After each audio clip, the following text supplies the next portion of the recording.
बिस्मिल्लाहिर्रहमानिर्रहीम। मैं हूं मोहम्मद आसिफ चौधरी और आजकल हमारी इनकम टैक्स रिटर्न 2025 और सेल इनकम टैक्स ऑर्डिनेंस 2001 पे लेक्चर की सीरीज़ चल रही है कि ये जो टैक्सेस आपके एडवांस में कट रहे हैं वो आपने इनकम टैक्स रिटर्न में किस तरह से क्लेम करने हैं।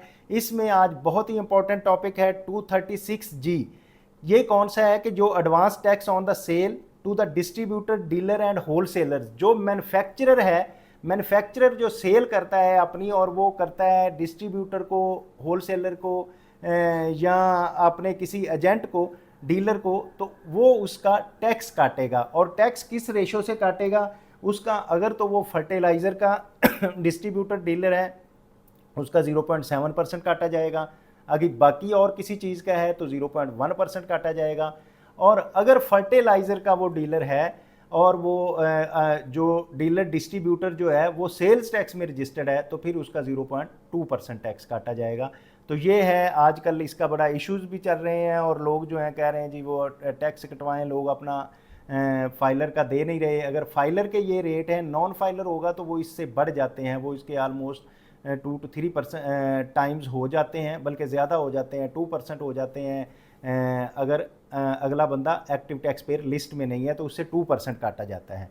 तो इसके लिए ला क्या कहता है, every manufacturer are a commercial importer, यानी कि एक तो मैन्युफैक्चरर हो सकता है या कमर्शियल एक्सपोर्टर हो सकता है। At the time of distributors dealers sell to distributor dealer wholesaler shall collect advance tax at the rate specified in chapter 14। ये कितना है, मैंने जैसे कि आपको बताया फर्टिलाइज़र है तो 0.47% होगा, बाकी सबको 0.1% होगा। और अगर फर्टिलाइज़र का जो डिस्ट्रीब्यूटर डीलर है वो सेल टैक्स में रजिस्टर्ड होगा तो 0.25% उससे चार्ज किया जाएगा।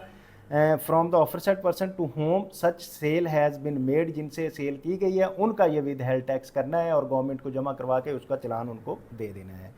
Credit for the tax collected under subsection 1 shall be allowed in computing the tax due by the distributor dealer wholesaler on the taxable income for the year in which the tax was collected. तो वो जो है अपना एक तो वो tax जो है एडजस्ट कर सकेंगे अपना उसमें, दूसरा ये है कि डिपार्टमेंट भी वो कलेक्ट कर लेगा कि इसका एक्चुअल कितना टैक्स बन रहा है। तो उम्मीद है आप इसको समझ गए होंगे अच्छी तरह और दूसरों के समझाने के लिए लाइक शेयर और सब्सक्राइब भी कर रहे होंगे। तो अगर फिर भी कोई प्रॉब्लम आए तो कमेंट बॉक्स में कमेंट करें। Thank you very much, have a nice day.